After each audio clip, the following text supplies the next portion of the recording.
Coming up on this episode of Timberwolves Weekly, we'll recap the football team taking on nationally ranked Michigan Tech on the road. Volleyball returned home for a pair of matches against Ohio schools, and we'll look at all the other results from around the school, as well as our athletes of the week. Timberwolves Weekly starts right now.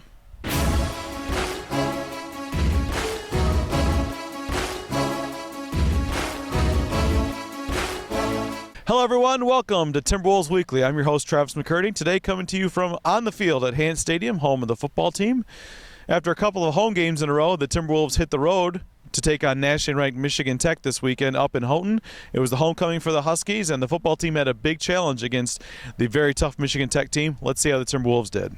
We pick it up in the first quarter. The Huskies are driving, but Marco Nickens and Cody Noel combined for a tackle for loss. MTU took a 7-0 lead, but on the first play following the touchdown, Mark Morris finds Theron Wilson for a 65-yard touchdown. That TD tied the score at 6 apiece. Later on now, Michigan Tech is driving late in the first quarter, but Colt Harrington will bust through the line from his defensive end position to make a tackle for no gain. Later on, Mike Fisher will come up and make a tackle for no gain as well down by the goal line. First play of the second half here, option to the left side. Shane Barron's going to find some running room after the long pitch. He picks up 9 yards out near a first down. Later on now, fourth quarter action now. Morris will drop back. He's going to find Andre Carter open in the slot. This is a 25-yard reception. A few plays later, Shane Barron is going to cap this drive with an option to the right. He finds running room for a 14-yard touchdown run that made the score 30-14. Later on, pass from the Huskies is deflected and eventually intercepted by senior Jake Rietma, his first career pick, but it's not enough as Northwood falls to Michigan Tech 30-14. Huskies really dominate time of possession in the game, holding the ball for over 43 minutes. Mike Fisher finishes with 18 tackles, Mike Keith with 16 tackles for the Timberwolves. That was a tough one for the Timberwolves up in Houghton. That's always a really tough place to play. And Northwood has really faced some strong teams on the road so far this season. Northwood's lost all 3 of their road games, but their opponents are a combined 14-1 on the season so far. Michigan Tech 5-0, Ferris State 5-0, and McKendree 4-1. Cross-country team hosted their lone home event of the season Saturday at Curry East Golf Course. Had some great results. Let's check out how Jamie Marino's teams did.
Overall, a very solid day for the cross-country teams at the NU Invite. The men's team places first overall with 29 points. Will Mensch places fourth overall to lead the way for the Timberwolves men's teams, 26-18-99. The women's team places third with 43 points. Jenny Franz places second overall, 23-04-72. Solid all-around performances for Jamie Marino's team. They're getting better and better each week. Volleyball team was also home last weekend. It's only their second set of home matches this entire season. Northwood took on Ohio Dominican Friday night before facing Tiffin on Saturday. Let's check out how the Timberwolves did.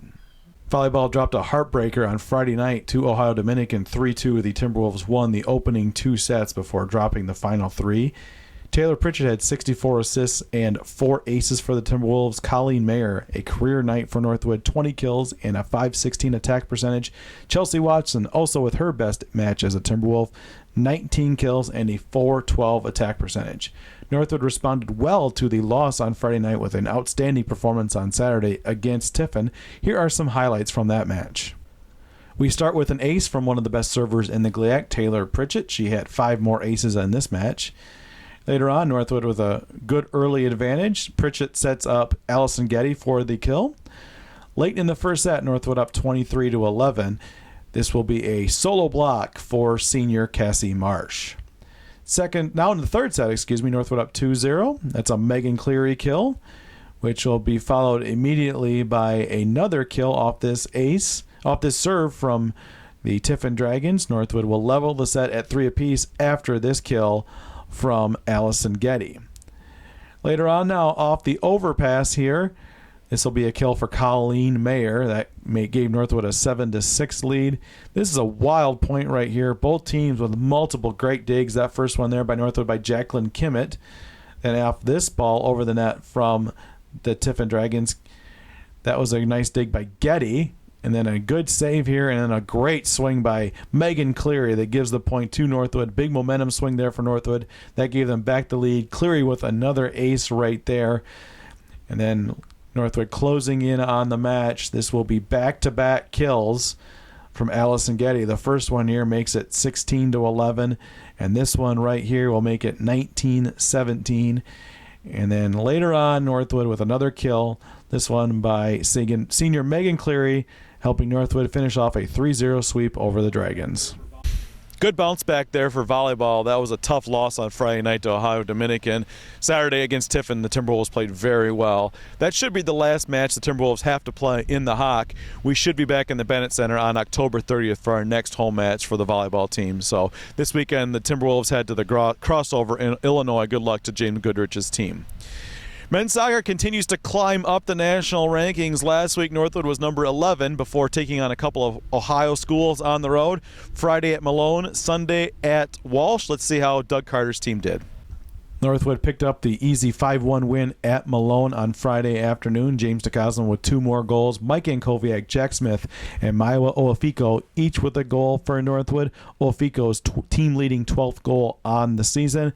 Then on Sunday, Northwood battled and earned a hard-fought 1-0 victory over Walsh. Keaton Levick with the lone goal in the contest, his 6th of the season. Northwood allowed Walsh just 1 shot on goal the entire game, but nonetheless still had to struggle to beat the Cavaliers. Northwood's now won 9 straight on the year. Another great week for the Timberwolves there. That's 9 straight wins for Northwood. That's a school record winning streak for Northwood. And the Timberwolves are now number 10 nationally. First time in school history the Timberwolves have cracked the top 10 in the national rankings. Congratulations to Doug on all their success so far this season. Lots of other teams were in action this weekend as well. Let's take a look around our school and see how the Timberwolves did. The women's soccer team picked up a 1-0 victory in their lone action of the week. Jessica Flores with the game-winning goal in double overtime gave Northwood the win with just over 4 minutes remaining in the contest. Julie Shields with 7 saves to earn the shutout for Northwood. Men's golf team with a strong finish at the regional. In Missouri, Northwood 308-307 team scores to finish at 615 overall. Paul Otsby and Corey Roberts led the way for Northwood. Otsby earns all tournament team honors by tying for 4th overall at 149. Roberts just misses out on all-tournament team, finishing one stroke back at 150 to tie for 7th. Northwood has defeated over 82% of their opponents this fall. The women's golf team also had a strong showing at the Findlay Invitational. Northwood led after the opening round 310, but slipped back to 4th. Still a solid showing at the event to finish at 643 overall. Marlies Kleckner-Alt continues her strong play. She has been Northwood's top finisher in all of the events this fall. She tied for 8th overall at 155. Angela Chimas tied for 18th overall at 162. And the women's tennis team picked up 2 more wins. On Saturday, Northwood defeated Hillsdale 7-2 after sweeping doubles. On Tuesday, Northwood then defeated Wayne State 6-2. Northwood extends its winning streak to 7 matches in a row. Northwood is clinched the number 2 seed in the upcoming GLIAC tournament. Some good results right there for the Timberwolves fall sports teams. The women's tennis team clinched the number 2 seed in the upcoming GLIAC tournament with that win over Wayne State. And the golf teams are both ranked in the top 10 in the region for their results so far this fall. So Dave Turner, Zane Colstock, congrats on great seasons so far. Another busy weekend coming up again for Northwood Athletics. Let's see what's on the schedule for the Timberwolves this week. This week's events get underway on Friday with a women's soccer game against Findlay at 2 o'clock. That's a doubleheader as the men's team plays at 4 o'clock against Lake Erie.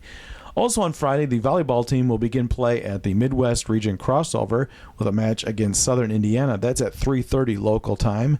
Saturday morning, the women's tennis team will wrap up the regular season with a match against Saginaw Valley State at 10 o'clock. At 11 a.m., volleyball continues play at the crossover with a match against William Jewell. Then on Saturday at 2 o'clock, the football team will hit the road against Findlay at 2 p.m. Saturday, October 17th, wraps up with a volleyball match against Illinois Springfield at 5 o'clock at the crossover. On Sunday, another soccer doubleheader gets underway at noon with a match against Tiffin for the women's team. Then at 2:30, the men's program will face off against Ohio Dominican. And then on Monday and Tuesday, the men's golf team will wrap up the fall portion of their schedule by competing at the Cedarville Fall Invitational. So women's tennis and soccer highlight the home action this week for Northwood Athletics. Make sure you come out and support those teams. Last home soccer game in the regular season is on Sunday, and that's the last regular season home tennis match as well. Women's soccer will have another home game coming up next week, but it is senior day for the men's soccer team on Sunday. Our athletes of the week come from the men's cross-country team and the women's tennis team. Our men's athlete of the week had a great result at the NU Open on Saturday, and our women's tennis athlete of the week helped the Timberwolves clinch the number 2 seed in the upcoming GLIAC tournament. Our men's athlete of the week is Junior Will Mensch from the Northwood University cross-country teams. He led the way for the Timberwolves as Northwood was the overall team winner at the NU Invite Saturday, October 10th. Mensch ran a season-best time of 26:18.99 to place 4th overall at the event. Northwood outdistanced Saginaw Valley State, Lake Superior State, and Ferris State at the event, which was the final one before the GLIAC championship for the Timberwolves. Our women's athlete of the week is Alicia Reshetnikova of the women's tennis team. She's the reigning GLIAC freshman of the year, and she posted a 3-1 record last week for the team at the number 2 singles and doubles positions. She went 2-0 in singles and 1-1 in doubles in matches against Hillsdale and Wayne State. On the season, she is 8-1 at number 2 singles and 7-3 at number 2 doubles. That's going to do it for this episode of Timberwolves Weekly. I'm Travis McCurdy. Thank you again for watching our show each week. Make sure you like us on Facebook and follow us on Instagram and Twitter, and check out all of our YouTube videos. Once again, I'm Travis McCurdy signing off. Keep fighting. Go Mad.